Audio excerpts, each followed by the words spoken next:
Today, I'm going to teach you how to use Index Collect in Smartsheet. This powerful combination lets you pull specific data from large sheets based on conditions you set, making it perfect for tracking project milestones, finding earliest dates, or extracting filtered results into a single cell. First, open your browser and navigate to smartsheet.com. Once there, log into your account using your credentials. After signing in, you'll land on your Smartsheet homepage where all your existing files and sheets are displayed. Now browse through your available sheets and locate the one where you want to use the Index Collect formula. Click on it to open. This could be any project tracker, task list, or data sheet where you need to extract specific information based on certain criteria.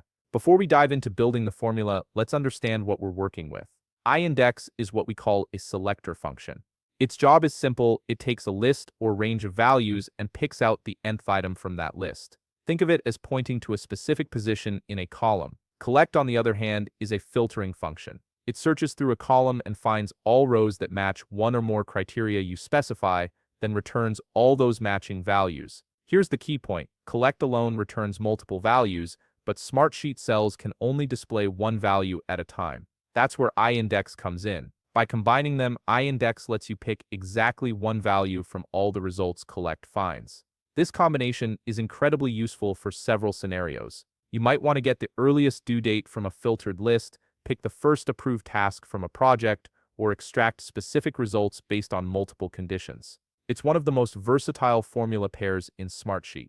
Now let's look at the formula structure. The basic format follows this pattern: equals sign Index open parenthesis, collect open parenthesis return, range colon return range comma criteria range 1, colon criteria range 1, colon criteria 1, close parenthesis comma end close parenthesis. The return range is the column you want to pull data from. The criteria range is the column you're checking against. Criteria 1 is the actual condition you're testing for, and n is the position number of the result you want to extract. Let's put this into practice. Click on any cell where you want your result to appear. This is where your Index Collect formula will live and display the value you're looking for. Now you'll type your formula following that format we just covered. In my example, I'm using the primary column as my return range because that's where the data I want to extract lives. For my criteria range, I'm using a column called checker, which tracks the status of different items. My criteria is set to done because I only want to see completed items. Finally, for n, I'm selecting 1, which means I want the first matching result. Once you've entered your formula with your specific ranges and criteria, press Enter. Smartsheet will process the formula and return the exact value you're looking for based on the conditions you set. And that's it. You've successfully used Index Collect to extract filtered data in Smartsheet. If you found this video helpful, please leave a like, subscribe, and see you in the next video.